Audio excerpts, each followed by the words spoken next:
Hey,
we definitely got a bit of rain in our part of the south today, and because of that I could not fly the drone.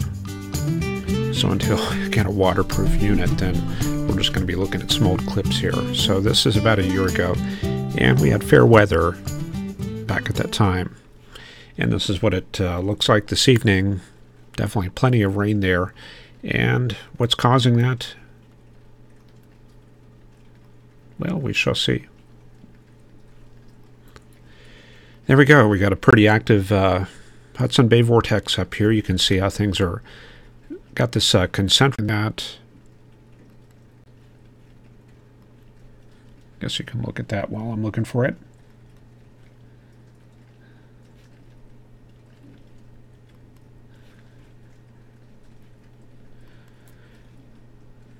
I need to look at getting some bookmarks so I can call these up a little more quickly. All right. All right, let's see here. I'm just going to type it in directly. It's possible the window got closed there. And we'll go to University of Wyoming here. And we're going to click on the upper observations and the soundings. And that brings up this very cool interface here. So you can check out graphics for really anywhere around the world. If we wanted to look at, say, Antarctica, we could take a look at the soundings down there, and there's the network. And there's a coastal station. Don't have any reports. Let's try the South Pole. Okay, there's the numerical data. And then here's, I think here's the sounding for, yeah, there it is. There's the South Pole station. This is as of about 12 hours ago.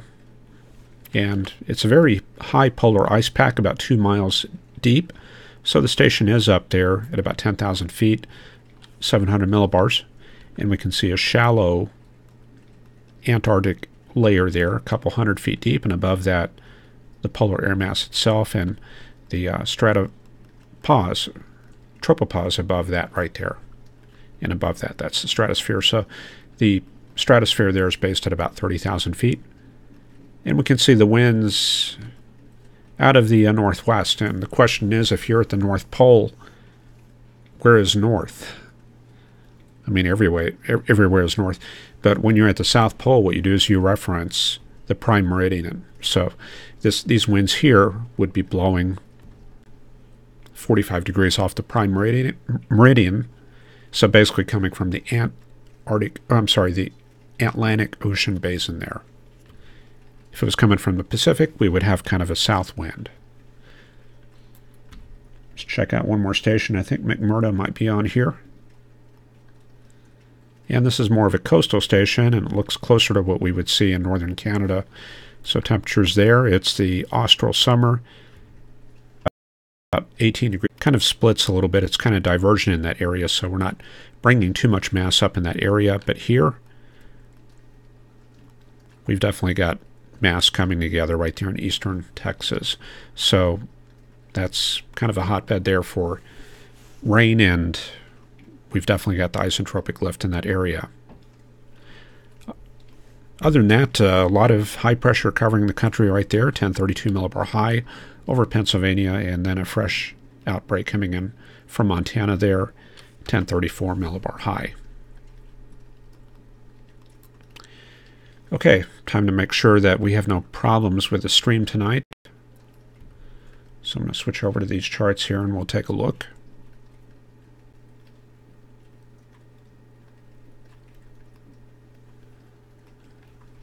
Okay, there's our look at the country this evening. Okay, our stream is looking good there, and we've got kind of a low number of viewers out. It may have been because I didn't set up the stream there. Got Mr. Manlet there. Oh, let's see here.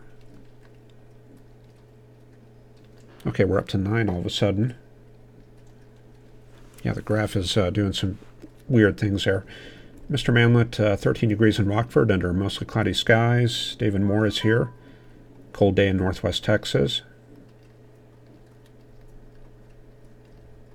Mr. Manlet looking for marginal risk. Mobile and out to Macon. 14, interesting. Okay, Fun with Tech is here, and Brett Dean. Expecting snow, sleet, and freezing rain in southern Jersey. Mr. Manlet says dew points are approaching 70 on the Texas coast. And Mr. Manlet's got an analysis posted there. Adam Davis dreading the morning drive. Carl Burkhoff is here.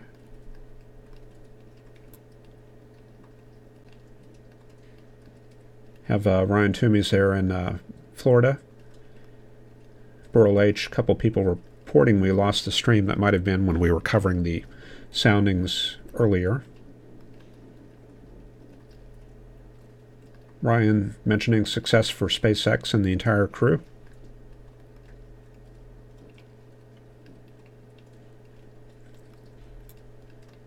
All right, people reporting we're losing the feed on and off.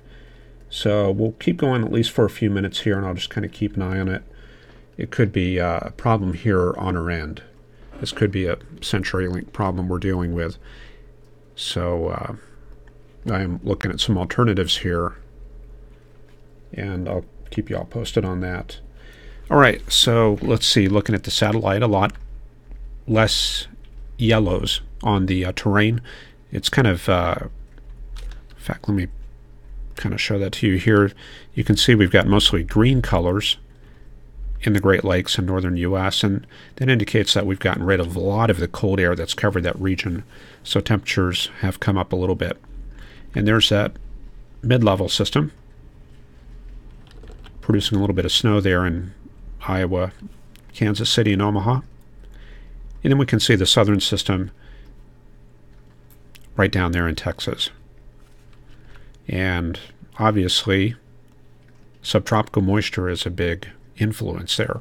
And quite possibly we've got the subtropical jet in that area. I might look for that somewhat like that, maybe coupling with the polar front jet a little further north.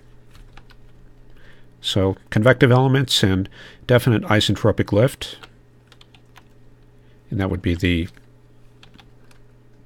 lift up and over the frontal boundary like that,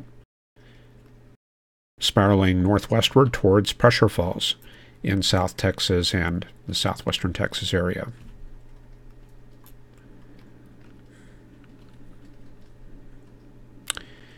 Okay, let's see here. Yeah, this shows some of the moisture up at 850 millibars. This is from this evening. And this is showing a little bit of an upper air trough moving through Kansas and the Texas Panhandle there. And then up at 500 millibars, that stacks upward and toward the cold air. So as we go from southeast to northwest, we tend to see the features. Let me try to draw that one more time. The 850 millibar trough, probably in that region right there. The surface trough way down here. 700 millibar trough in that area right there.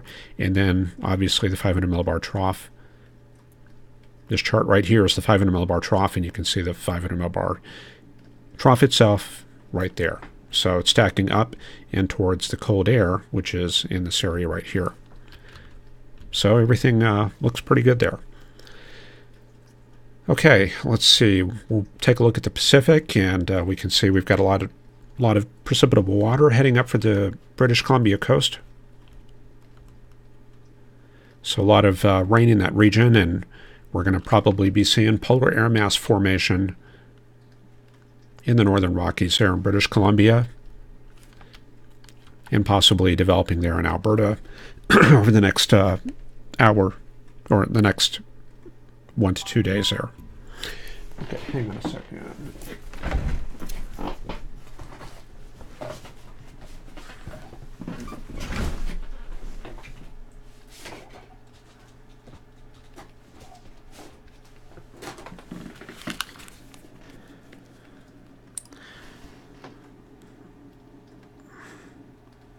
Okay. Working out some network issues here, so let me take a look. I think we might have had a drop off a couple minutes ago. So we shall see. We've got some stuff plugged up to the network here. So Carl Berghoff says low temperature last night was minus 27. Tossing a football. Wow. Mr. Manlett says Rockford is expected to go down to 8 degrees. All right. So let's just go ahead and head into the forecast, since we don't have a whole lot going on except for that stuff in Texas. There's the upper air pattern on the GFS, and let's try comparing that to the Canadian model. There's the Canadian. Let me advance this up to tomorrow morning's map right there.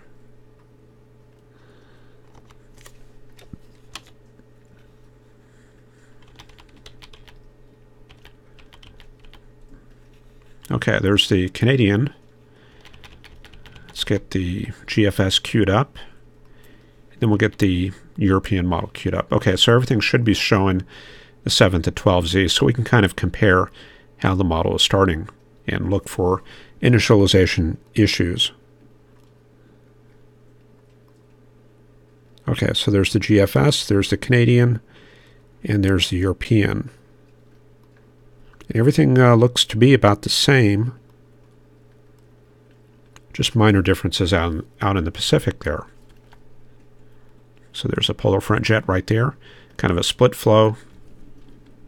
Now let's see how things shape up about 72 hours out.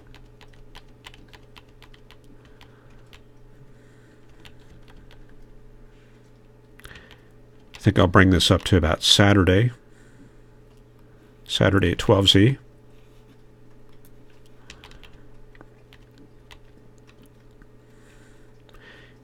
One thing that we were watching for was the development of a disturbance along the west coast there. I think the Canadian model was pretty quick to find that. And it looks like some fairly good consistency. I think maybe the European model is a little bit lower when the amplitude there in the Alaskan Aleutians region there. A little bit flatter with that trough. And let's check out the ridge there in Alaska. There's the European model, there's the Canadian, and there's the GFS. So the differences are kind of minor at that point. So still, we've got pretty good confidence in the forecast for the weekend. And then we can see this trough coming down into the western U.S. Let's see how things look on Monday morning. So what we're trying to do is look at the predictability of the weather going into next week. Okay, so now differences are starting to emerge. This is the GFS. You can see that trough there, not quite so developed. It's over Washington. The Canadian model has it much deeper, so big changes emerging here. And then the European model, not really going for any of that at all, just kind of a weaker trough more in line with the GFS. So the Canadian model is kind of the outlier there. And all the models kind of picking up a trough there in the Manitoba area here. And let's see how things look for Wednesday.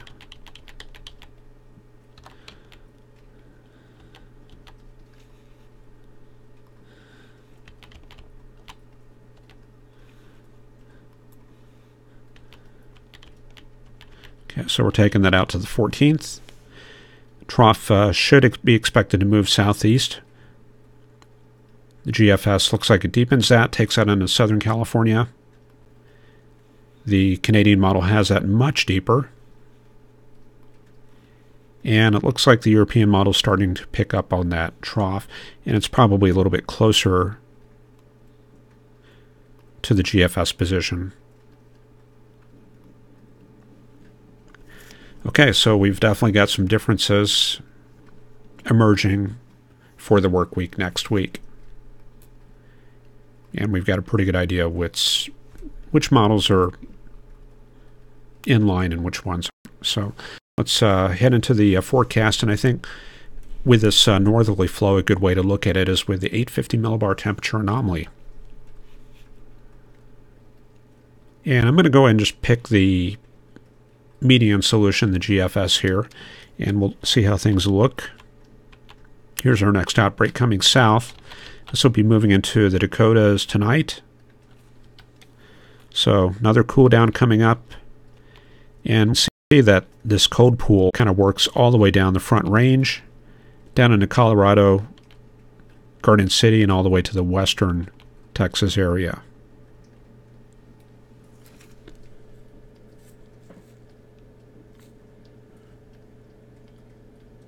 That's weird. I had a drop off on my end. It was OBS that dropped. I'm not too sure what that was. Oh well.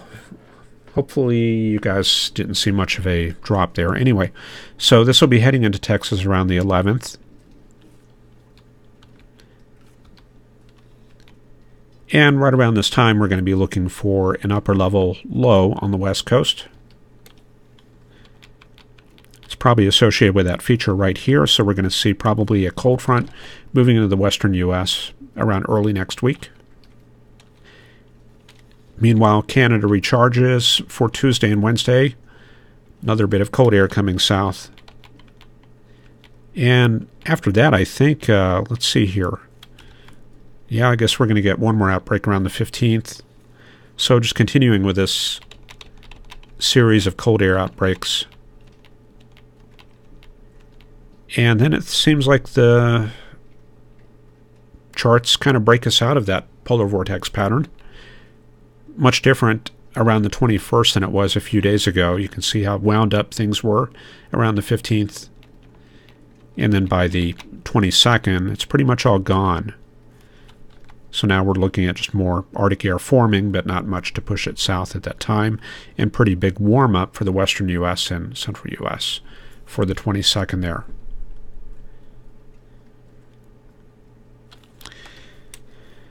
So, yeah, I'm starting to think about spring here with that warm-up, but it doesn't look like the Gulf is open at that time. Let's take a quick look ahead on the surface chart.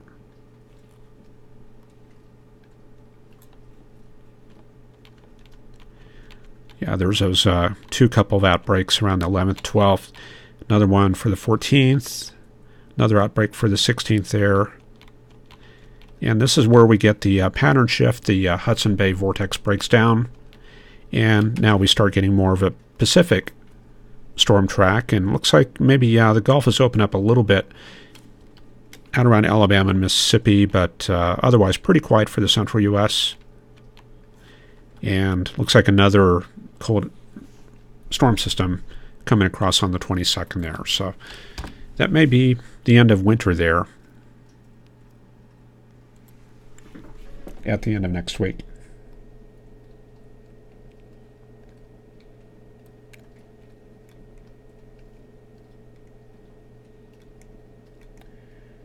Okay, some news about an earthquake. I'm going to have to check that after I get off.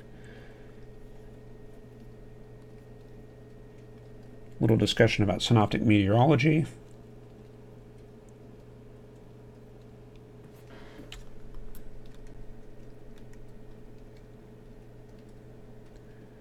Should I learn synoptic meteorology or mesoscale meteorology? Definitely synoptic scale meteorology first, because synoptic meteorology is kind of the basics.